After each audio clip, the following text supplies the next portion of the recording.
बढ़ते हैं आज के क्वेश्चन की ओर। जैसा कि यहाँ पर हमें दिया गया है, यहाँ पर हमें दिया गया है एसएससी के सीजीएल में 2022 में आया हुआ क्वेश्चन है। यहाँ पर हमें दिया गया है टाइप नंबर 14 एबीसी में 10,500 रुपए की राशि को 5, 7, 9 के अनुपात में विभाजित किया जाता है। यदि प्रत्येक को 500 रुपए अधिक मिलते हैं तो एबीसी के बीच हमें अनुपात ज्ञात करना है।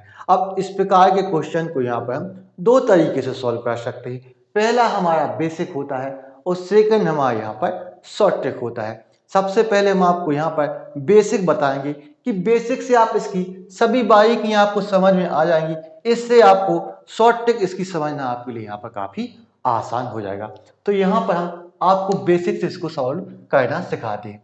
तो यहाँ पर जिस प्रकार से हमें दिया गया है कि यहाँ पर ए, बी और सी में हमें 10 या 500 रुपए की राशि को 5, 7 और 9 के अनुपात में विभाजित करना है। तो इसको यहाँ पर हम इस प्रकार भी बोल सकते हैं कि यहाँ पर ए के पास 5x पैसा है, बी के पास यहाँ पर 7x पैसा है और सी के पास यहाँ पर 9x पैसा है। यदि हम इन तीनों के पैसे को यहाँ पर जोड़ देते हैं तो वो 10,500 के बराबर होना चाहिए।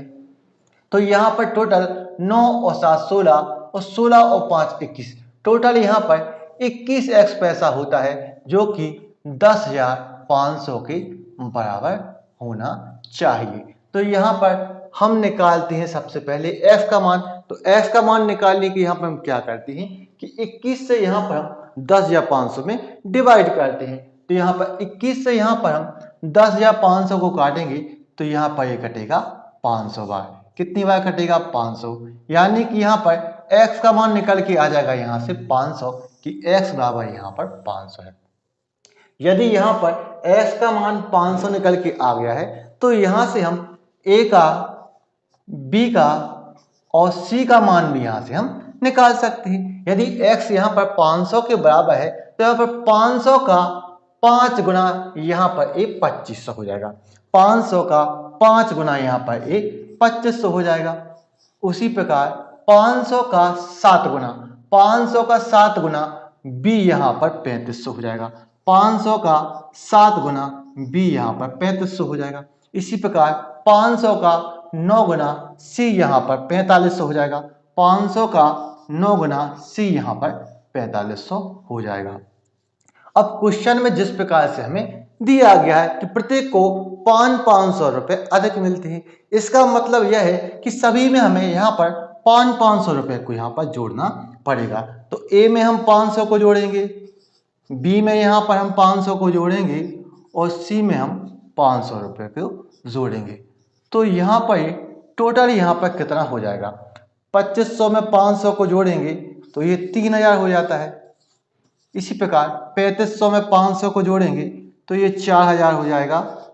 इसी प्रकार 4500 में 500 को जोड़ेंगे तो ये यहाँ पर 5000 हो जाएगा। यदि इनके अनुपात की बात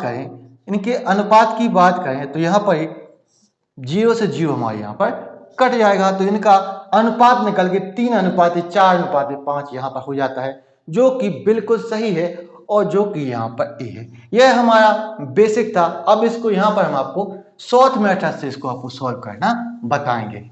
अब इसमें यहाँ पर हम शॉर्ट ट्रिक लगाकर इसको बड़ी ही आसानी से सॉल्व कर सकते हैं।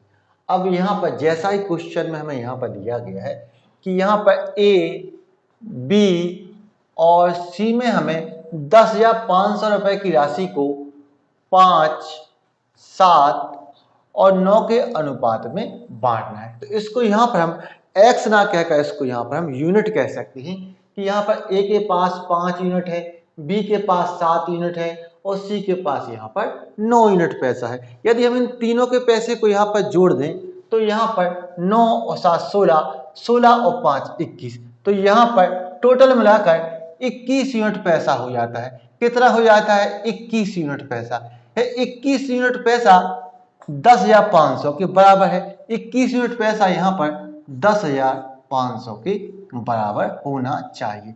तो यहाँ से यदि 21 यूनिट 10,500 के बराबर है तो यहाँ से हम क्या करते हैं? हमेशा 1 यूनिट का मान यहाँ से हम निकालते हैं। तो 21 से इसको काटेंगे तो ये कटेगा 500 बार, यानी कि यहाँ पर 1 यूनिट का मान निकल के यहाँ पर 500 आ जाएगा कि 1 यूनिट यहाँ पर 500 के बराबर है। तो क्वेश्चन में हमें यहाँ पर दिया गया है कि प्रत्येक में 500 रुपए अधिक मिलते हैं, तो यहाँ पर हमें सभी में 500 रुपए को जोड़ना होगा।